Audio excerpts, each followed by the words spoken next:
ಅಮ್ಮ ನನ್ನದು. ಚಿಂತೆ ಮಾಡಬೇಡಪ್ಪ. ನೋಡು, ಎಲ್ಲದಕ್ಕೂ ಆ ದೇವರಿದ್ದಾನೆ. ನೋಡು, ನೀನು ಈ ರೀತಿ ಚಿಂತೆ ಮಾಡ್ತಾ ಕೂತಿದ್ರೆ ನಿನಗೆ ಈ ರೀತಿ ಪ್ರತಿಫಲ ದೊರೆತೇ ಇದ್ದಿಲ್ಲ. ನೋಡು, ಅಂದ ಹಾಗೆ ಮೊನ್ನೆ ರಂಗಶೆಟ್ಟಿಯವರು ನಿನಗೇನಾದರೂ ಹಣದ ತೊಂದರೆ ಆದರೆ ನನ್ನ ಹತ್ತಿರ ಕೇಳು, ನಾನು ಬೇಕಾದಷ್ಟು ಸಹಾಯ ಮಾಡ್ತೇನೆ ಅಂತ ಹೇಳಿದರು. ಅದಕ್ಕಾಗಿ ನಾನೇ ಅವರ ಹತ್ರ ಹೋಗಿ ಹಣ ತೆಗೆದುಕೊಂಡು ಬರುತ್ತೇನೆ. ನೀನು ವಿಶ್ರಾಂತಿ ಮಾಡು. ಆಯ್ತು.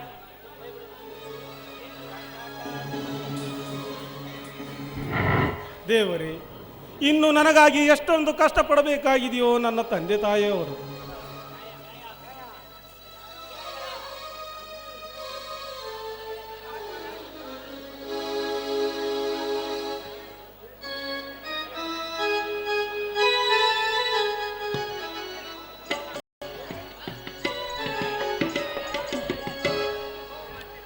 ಮತ್ತೇನು, ನಿಮ್ಮಂತ ಷಂಡ ಗಂಡಸಾಗಿ ಹುಟ್ಟಿದ ಮೇಲೆ ತಂದೆ ತಾಯಿಯನ್ನು ತಿರುಪಿ ಕಸದೆ ಇನ್ನೇನು ಮಾಡುತ್ತಾರೆ ನೊಂದಿಕೊಳ್ಳದೆ. ಅತಿಗೆ, ಯಾಕಮ್ಮ ನನ್ನ ಮೇಲೆ ಸುಮ್ಮನೆ ಕೆಂಡವನ್ನು ಕಾರ್ತೀಯ? ನಾನಿನ್ನೂ ನಿನ್ನನ್ನು ಮಾತು ಕೂಡ ಆಡಿಸಿಲ್ವಲ್ಲ.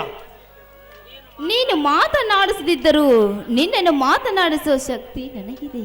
ಯಾಕಂದ್ರೆ ನಾನು ನಿನ್ನನ್ನು ಇಷ್ಟಪಟ್ಟಿದ್ದೇನೆ ಮೇಲೆ ನಾನು ನಿನ್ನನ್ನು ಮಾತನಾಡ್ತಿದ್ದ ರಘು. ನಾನು ನಿನ್ನ ತುಂಬಾ ಇಷ್ಟಪಟ್ಟಿದ್ದೀನಿ. ನನ್ನ ಆಸೆಯನ್ನು ಒಂದೇ ಸಾರಿ ನನ್ನ ಆಸೆ ತೀರಿಸು ಬಾರು.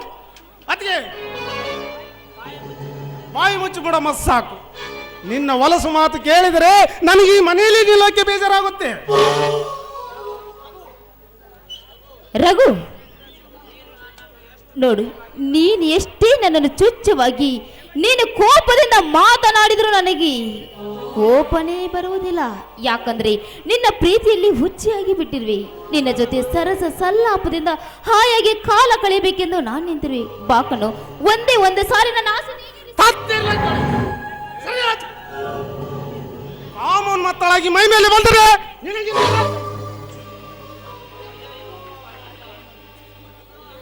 ಅಯ್ಯೋ ಅಯ್ಯೋ ಅಯ್ಯೋ ಹೋಯ್ತ್ರಿ, ನನ್ನ ಮಾನ ಮರೆಯಲ್ಲ ಹಾಳಾಗೋಯ್ತು. ಬಂದ್ರ ಸರಿಯಾದ ಸಮಯಕ್ಕೆ ಬಂದ್ರಿ. ಈ ಪಾಪಿ ನೀವು ಬರೆದು ಹೋಗಿದ್ರೆ ನನ್ನ ಶೀಲವನ್ನೇ ಹಾಳು ಮಾಡಲು ಪ್ರಯತ್ನಿಸಿದ. ನಾನು ಆವಾಗಲೇ ಹೇಳಿದೆ, ಇವನ ಬಗ್ಗೆ ಎಷ್ಟು ಸಾರಿ ಎಚ್ಚರಿಕೆ ಕೊಟ್ಟರು ನೀವು ತಲೆನೇ ಕೇಳಿಸ್ಕೊಳ್ಳಿಲ್ಲ. ಈ ಪಾಪಿ ನನ್ನ ಶೀಲವನ್ನೇ ಹಾಳು ಮಾಡ್ತಿದ್ದಾರೆ. ರಘು, ನನ್ನ ಮೇಲಿನ ನಿನ್ನ ಸೇಡು ತೀರಿಸಿಕೊಳ್ಳುವುದಕ್ಕೆ ಈ ರೀತಿ ದುರಾಚಾರ ನಡೆಸಿದ್ಯಾ? ಅತ್ತಿಗೆ ಮೇಲೆ ಬಲಾತ್ಕಾರ ಮಾಡುವುದಕ್ಕೆ ಅವಳೇನು ವೇಷಿ ಅಂತ ಭಾವಿಸಿಕೊಂಡಿದ್ದೇನೋ? ಹೊರಬೀಳು ಮೊದಲು ಈ ಮನೆ ಬಿಟ್ಟು.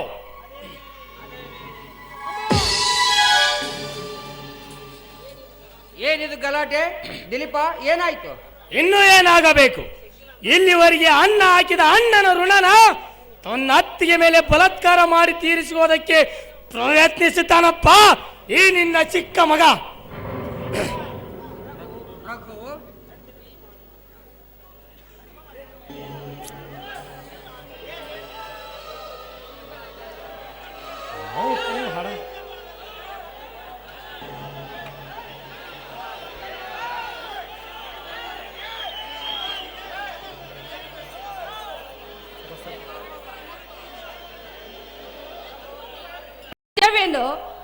ನೀಚ, ನೀನು ಇಷ್ಟೊಂದು ನಿರ್ಲಜ್ಜತನ ಕೇಳ್ತೀಯೇನೋ?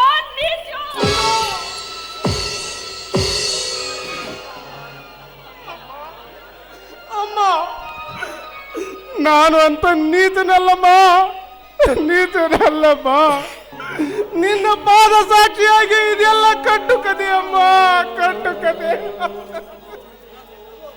ರಘು, ಸತ್ಯದ ವಿಷಯ ಏನನ್ನುವುದು ಸ್ಪಷ್ಟವಾಗಿ ಹೇಳು. ಸುಳ್ಳು ಹೇಳಿದರೆ ನಿನ್ನನ್ನು ಕುತ್ತಿಗೆ ಇಲ್ಲ ಅನ್ಸ್ಬಿಡ್ತೀನಿ. ಅಪ್ಪ, ಪ್ರತ್ಯಕ್ಷ ಕಂಡ ನಾನೇ ಸಾಕ್ಷಿ ಆಗಿರುವಾಗ ಮತ್ತೆ ಅವನನ್ನೇ ಕೇಳೋ ಅವಶ್ಯಕತೆ ಏನಿದೆಯಪ್ಪ? ಒಟ್ಟಾರೆ ಮರ್ಯಾದೆ ಬೇಕಿದ್ದರೆ ನಾವಿನ್ನು ಈ ಮನೆಯಲ್ಲಿ ನಿಲ್ಲಬಾರದಂತ ನಮಗೀಗ ಅರ್ಥವಾಗಿದೆ.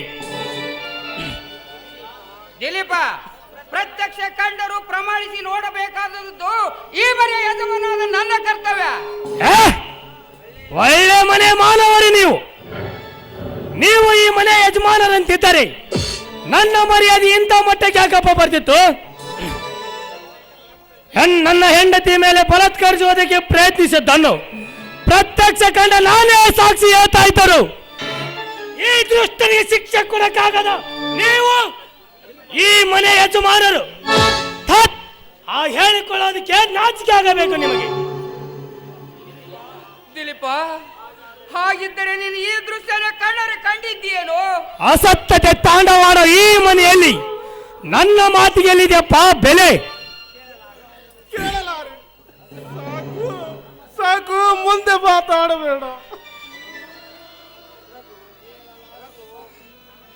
ರಘು, ಅತ್ತಿಗೆ ಹೆತ್ತಮ್ಮನ ಸಮಾನಳು ಅನ್ನುವುದನ್ನು ವಿಚಾರಿಸದೆ ಅವಳ ಮೇಲೆ ಬಲಾತ್ಕಾರ ಮಾಡುವುದಕ್ಕೆ ನಾಚಿಕೆ ಆಗ್ಲಿಲ್ಲವೇನೋ ಚಾಂಡಾಲ ನಿನಗೆ?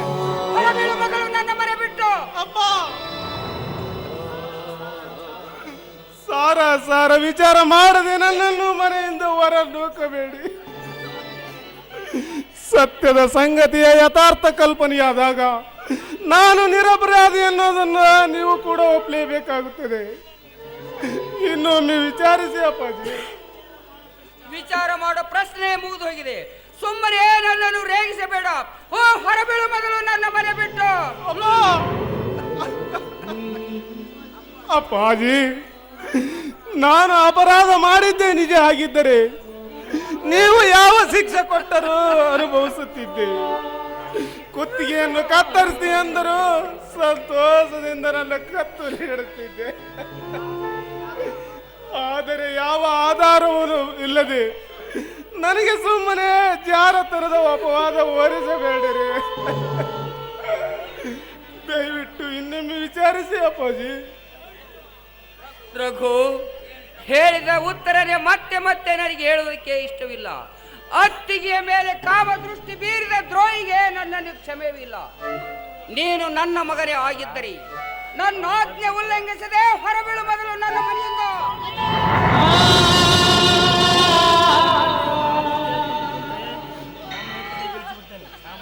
ಹೋಗ್ತೀನಪ್ಪ, ಹೋಗ್ತೀನಿ. ನಿನ್ನ ಆಜ್ಞೆಗೆ ನಾನೆಂದು ಅಮಾನ್ಯ ಮಾಡಲ್ಲ ಅಪ್ಪಾಜಿ. ಅತ್ತಿಗೆ, ನಿನ್ನ ದುರಾಸೆಗೆ ಬೆಂಬಲ ನೀಡದೇ ಇದ್ದದ್ದಕ್ಕಾಗಿ ನನಗೆ ಈ ರೀತಿ ಶಿಕ್ಷೆ ಕೊಡಿಸಿದೆಯಾ ತಾಯಿ? ದೇವರು ನಿನ್ನನ್ನು ಸುಖವಾಗಿಡಲಿ. ಅಣ್ಣ, ನಿನ್ನ ತಮ್ಮನ ಗುಣ ಎಂಥದ್ದು ಅನ್ನೋದನ್ನು ಯೋಚಿಸಿದೆ. ಹೆಂಡತಿಯ ಮಾತೆ ನಿಜ ಅಂತ ನಂಬಿಕೊಂಡು ಬಿಟ್ಟಿಲ್ಲ. ನೀವಿಬ್ಬರು ಕೂಡಿ ರಘುವೀರ, ನೀನು ಮನೆಯಲ್ಲಿರೋದು ನಮಗೆ ಇಷ್ಟ ಇಲ್ಲ, ಹೊರಟು ಹೋಗಿ ಬಿಡು ಅಂತ ಹೇಳಿದ್ದರೆ ನನ್ನ ಪಾಡಿಗೆ ನಾನು ಎತ್ತಾದರೂ ಹೊರಟು ಹೋಗಿ ಬಿಡ್ತಿದ್ದೆ. ಆದರೆ ನನಗೆ ಈ ದುರಪವಾದ ನೀಡಿದ್ದು ನನಗೆ ತುಂಬಾ ದುಃಖ ಆಗ್ತಿದೆಯಪ್ಪ. ಅತ್ತಿಗೆ, ನಾನೀಗ ನಿಮಿಷದಂತೆ ಈ ಮನೆಯನ್ನೇ ಬಿಟ್ಟು ಹೋಗ್ತಾ ಇದ್ದೀನಿ. ಈಗಲಾದರೂ ನಾನು ನಿರಪರಾಧಿ ಅನ್ನೋದನ್ನ ಇವರಿಗೆಲ್ಲ ತಿಳಿಸಿ ಬಿಡಬ್ಬ. ಕೇಳಿ ಸಂತೋಷದಿಂದ ಹೋಗುತ್ತೇನೆ. ಏಯ್, ನಿನ್ನನ್ನು ನಿರಪರಾಧಿ ಅನ್ನೋದಕ್ಕೆ ಅಷ್ಟೇ ಅಲ್ಲವೋ, ನಿನ್ನ ಮುಖ ಕೂಡ ನೋಡೋದಕ್ಕೆ ನನಗೆ ನಾಚಿಕೆ ಆಗ್ತಾ ಇದೆ. ಹೌದಮ್ಮ, ನೀನು ಸುಶೀಲೆ. ನಿನಗೆ ನನ್ನ ಮುಖ ನೋಡೋದಕ್ಕೆ ನಾಚಿಕೆ ಆಗುವುದು ಸ್ವಾಭಾವಿಕನೇ. ಆದರೆ ಅತ್ತಿಗೆ ಒಂದು ಮಾತು ಚೆನ್ನಾಗಿ ಲಕ್ಷ್ಯದಲ್ಲಿಟ್ಟುಕೋ. ಒಂದು ದಿವಸ ಸತ್ಯದ ಸಂಗತಿ ಏನು ಅನ್ನೋದು ಹೊರ ಬಿದ್ದು ಬೀಳುತ್ತದೆ. ಆಗ ಮಾತ್ರ ಹುತ್ತದಲ್ಲಿರುವ ಹಾವು ಸಹಿತ ನಿನ್ನ ವ್ಯಕ್ತಿತ್ವಕ್ಕೆ ಬೆಲೆ ಕೊಡಲ್ಲ, ಜ್ಞಾಪಕದಲ್ಲಿರಲಿ.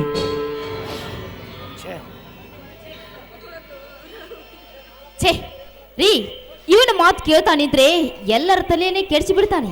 ಬನ್ನಿ, ಒಳಗಡೆ ಚಾ ಮಾಡಿದೀನಿ, ಬಿಸಿ ಬಿಸಿ ಅದೇ ಚಾ ಕುಡಿಯೋಣ.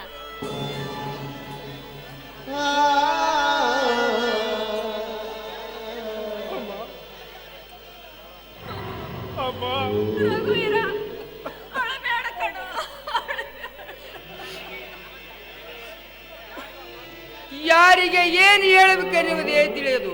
ಹೋಗಪ್ಪ, ಎಲ್ಲಾದ್ರೂ ಸುಖದಿಂದಿರು, ಹೋಗು.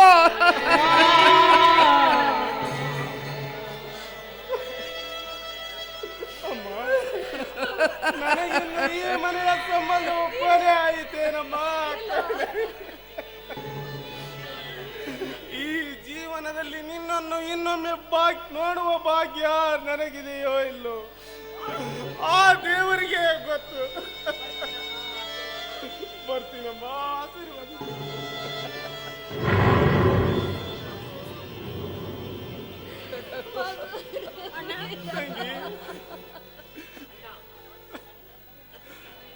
ತಂಗಿ ಸಕಿಲ, ಅಳಬೇಡಮ್ಮ, ನಾನು ಪಾಪಿ ಅಮ್ಮ, ನಾನು ಪಾಪಿ. ಅಣ್ಣ, ನನಗೆ ಗೊತ್ತಣ್ಣ, ನಿನ್ನ ಮನಸ್ಸು ಎಂಥದ್ದು ಅಂತ ನನಗೆ ಗೊತ್ತು. ನನ್ನಣ್ಣ ನಿರಪರಾಧಿ ಅಂತ ನನ್ನ ಅಂತರಾತ್ಮ ಹೇಳ್ತಾ ಇದೆ ಅಣ್ಣ, ಹೇಳ್ತಾ ಇದೆ. ಸಾಕಮ್ಮ, ನಾನು ನಿರಪರಾಧಿ ಅನ್ನೋದನ್ನ ನೀನು ಒಪ್ಪಳಾದ್ರೂ ಒಪ್ಪಿಕೊಂಡಿಲ್ಲ. ನಿನಗೆ ನನ್ನ ಅನಂತ ಧನ್ಯವಾದಗಳು. ಆದ್ರೇನು ಮಾಡ್ಲಿ ತಂಗಿ, ನಾನು ದುರ್ದೈವಿ ಅಮ್ಮ, ದುರ್ದೈವಿ. ಬೆನ್ನ ಹಿಂದೆ ಹುಟ್ಟಿ ಬಂದ ನಿನ್ನ ಮದುವೆ ಮಾಡುವುದು ನನ್ನ ಕರ್ತವ್ಯ ಆಗಿದ್ದರು ಈ ಜೀವನದಲ್ಲಿ ನಾನು ಆ ಭಾಗ್ಯ ಪಡೆದು ಬಂದಿಲ್ಲವಮ್ಮ, ಪಡೆದು ಬಂದಿಲ್ಲ. ಮುಂದಿನ ಜನ್ಮ ಅನ್ನೋದು ನಿಜ ಆಗಿದ್ದರೆ ಆಗ ತಪ್ಪದೆ ನಿನ್ನಣ್ಣನಾಗಿ ಹುಟ್ಟಿ ಈ ಋಣ ತೀರಿಸ್ತೀರಮ್ಮ. ಈಗ ನನ್ನನ್ನು ನಗು ನಗುತ್ತಾ ಕಳಿಸಿಕೊಟ್ಟು ಬಿಡುತ್ತಕ್ಕೆ.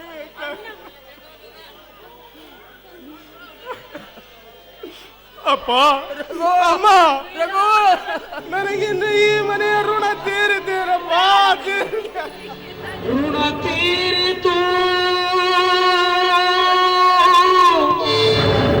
ಋಣ ತೀರಿತು,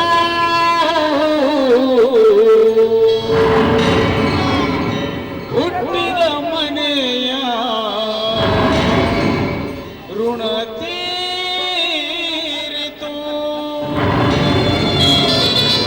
ಋಣ ತೀರಿತು, ಋಣ ತೀರಿತು, ಹುಟ್ಟಿದ ಮನೆಯ ಋಣ ತೀರಿತು, ನನ್ನ ಆಶಯ ಕುಡಿಯು ಕಮರಿ ಹೋಯಿತು, ಋಣ ತೀರಿತು, ಋಣ ತೀರಿತು, ಹುಟ್ಟಿದ ಮನೆಯ ಋಣ ತೀರಿತು.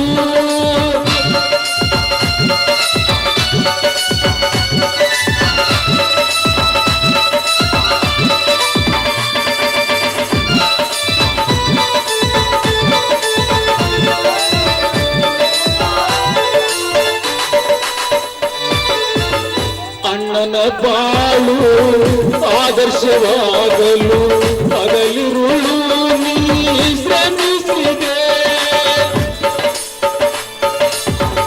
ಅಣ್ಣನ ಬಾಳು ಆದರ್ಶವಾಗಲು ಹಗಲಿರುಳು ನೀ ಶ್ರಮಿಸಿದೆ, ಕರುಳಿನ ಕುಡಿಯ ಮರೆತ ಸೋದರ, ಕರುಳಿನ ಕುಡಿಯ ಮರೆತ ಸೋದರ, ನೀಡಿದದಕ್ಕೆ ಪ್ರತಿಫಲ, ನೀಡಿದದಕ್ಕೆ ಪ್ರತಿಫಲ, ಋಣ ತೀರಿತು, ಋಣ ತೀರಿತು, ಹುಟ್ಟಿದ ಮನೆಯ ಋಣ ತೀರಿತು, ಹುಟ್ಟಿದ ಮನೆಯ ಋಣ ತೀರಿತು.